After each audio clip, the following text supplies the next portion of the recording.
Guys, so we're on the home stretch of the BRZ turbo install. Pretty much what we're doing next is getting the tune-in with the injectors, ECU, boost controller, E85, all that good stuff.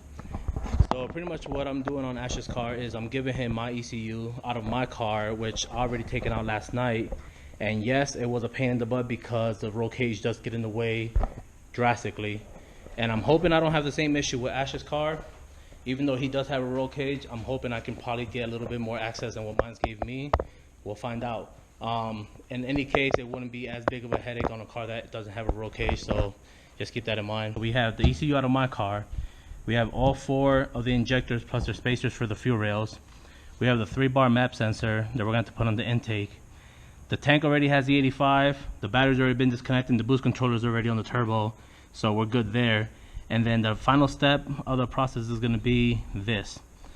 Anytime you do an ECU changeover, you have to let the ECU pretty much like reset itself, in a sense where it's like you can swap it over and the car will not run unless if you go ahead and you bridge the number 4 and number 13 of the OBD2. So what I did, instead of trying to use a paper clip or a wire, I had this little thing that the insurance companies use to monitor your driving, to give you discounts, all that jazz. And I went and I soldered a wire in the inside on the number 4 and the number 13. So hopefully this works. I mean, to get in the car this small that has a roll cage and trying to find it is a backbreaker, and I'm not trying to go through that. So hopefully this works. We'll find out. If not, then I'll have to suck it up and do it the hard way.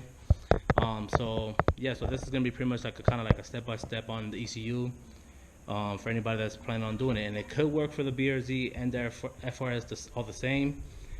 I've only ever done it on the BRZ, so hopefully it's the same for the FRS if anybody's trying it out. Alright, first thing what you want to do is you want to go ahead and pretty much clear out your glove box of all its contents.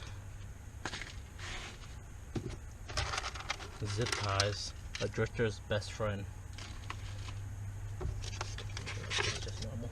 Okay, and pretty much the way you'll do this, you'll pretty much pull in both sides like this into the little passes a lip. There's a strut over here on this side.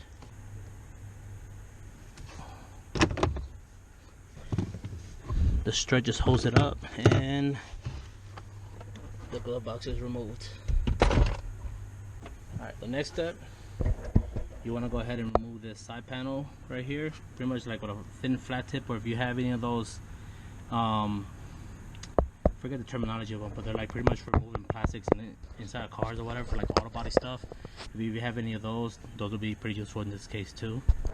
So once you remove the glove box and you remove the right trim panel over here on the right side, you have about 7 screws that are holding this piece you have. So 1, 2, 3, 4, 5, 6, 7. Remove those, and then you pretty much pop this whole panel piece off. You have to push this tab through, pushing it out, and then you can pretty much pull this whole entire piece out of the way and remove it out of the way. As you can tell, this cage was just as much of a pain in the butt as mine was, so I removed a whole of a lot more than I really care to admit. So fun stuff. Yep.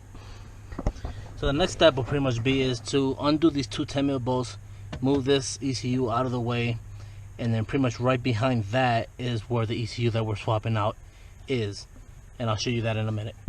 To remove the ECU, all you have is these 2 10mm bolts right here holding the bracket for the ECU up and out of the way. An extension and a ratchet and their impact would be enough, but you know, in case if you had stuff that was in the way, you might just have to do it with a wrench. With my car and all the stuff in the way, the roll cage, the intrusion bars and everything, I had to just use a wrench. In this case, I will be able to reach it with an impact, so let's do that.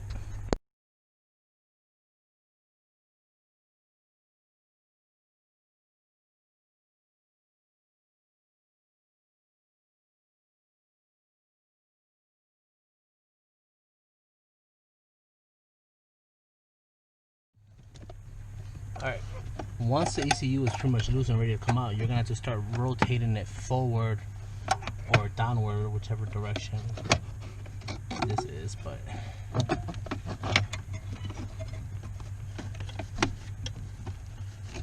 pretty much like once it gets to this point right here, this is pretty much like the best access you're gonna have to also getting it to where you can unplug the harnesses. And what I'll do, I'll go from this side, just press the clip, and with a flat tip on the other side, just kind of just push it out. And I'll do that to all four. The one furthest to the back is a little bit trickier, but just take it all the same.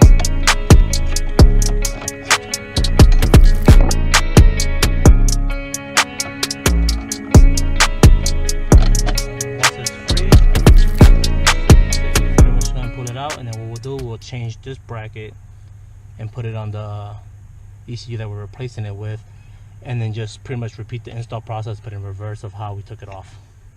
Here in this part, we're gonna go ahead and pretty much put the ECU side by side. We're gonna take a flat tip and go ahead and try to like undo these little, take that little piece out of the brackets on each side and slide the bracket on out. Pretty much once it's loose,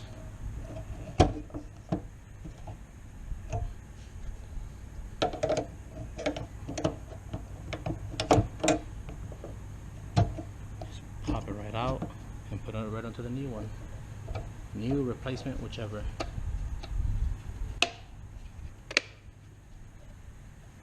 And then from here we'll go ahead and we'll put the ECU and we'll pretty much do the whole entire removal process, but this time in reverse. Here at this point, the entire interior is back on Ash's car. Everything was a fight to get on, but it is all back on. The new 3-bar map sensor is already on the intake. The only thing we have left is to remove everything, to go ahead and swap out the injectors, and then pretty much reprogram the computer. So that's what we're going to do right now.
All 4 injectors.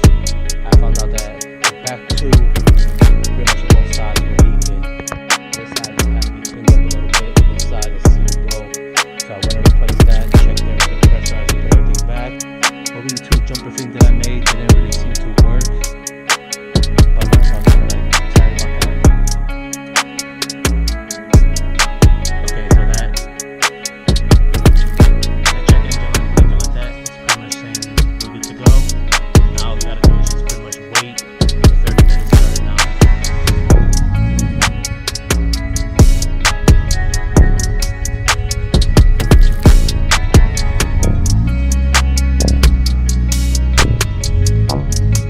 I feel like that little idle issue that it had was pretty much the last little bit of 91 that the car was reading throughout the lines maybe. And now you can see she's all idled out. She's sounding really good. At this point, I'm gonna let it warm up, get the temperature, see what the car does.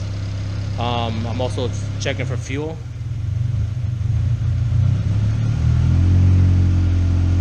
Okay, definitely want to check that too. That could probably be another thing while the check engine light's on. So the vibration in the check engine that the car had originally when we first turned it on and we were letting her idle was the fact that I didn't connect the high flow pressure fuel pump that's right there mounted right on the driver's side head cylinder. Yeah, I forgot to plug that connector back in, and that's why it was giving me the codes of like low pressure fuel and all that stuff. So right now what we're gonna do is we're gonna just like cruise it like very lightly, start building boost, and if everything checks out, then I'll go ahead and then I'll start doing like a full pull just to see how the car handles and what the car does. And if everything checks out, then we might just pretty much just go to the next gas station, get some 85 in her.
Right around 120, and she feels freaking solid. She feels so nice and smooth. Alright, so we just got done with the first official test drive of Ash's BRZ, and when I tell you that this thing is freaking on point, this thing is driving amazing. Not necessarily just because of the power that it's making and everything, which was exactly what my car was making, which was 423 to the wheel with about 340 torque on 16 psi. But also the fact that the suspension feels freaking immaculate for the speed and the power that it has, to where my car was a lot more stiffer, so you feel everything. And but yeah, so just to pretty much recap, so my engine ended up blowing. Instead of trying to find another motor, I decided to go ahead and pull the trigger on swapping my engine from the FA that it has to pretty much I'm going with the 1JZ. So in order for me to fund that, I went and started listing everything I had for sale, which was a turbo kit, the short shifter, the exhaust, pretty much everything. Ash ends up buying the turbo kit, and part of him buying it was me installing it, getting it running, and pretty much that's it. I went and I spoke to the man, and I was like, you know what, let's take it a little bit further, because if you try to go ahead and start a tune from scratch, you're going to be looking at a good amount of money to do that.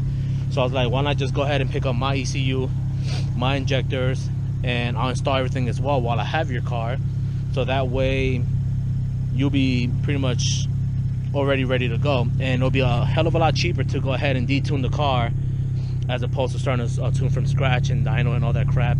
So that's pretty much what we ended up doing on his car. That's what got done on his car, and yeah, now his car is pretty much amazing.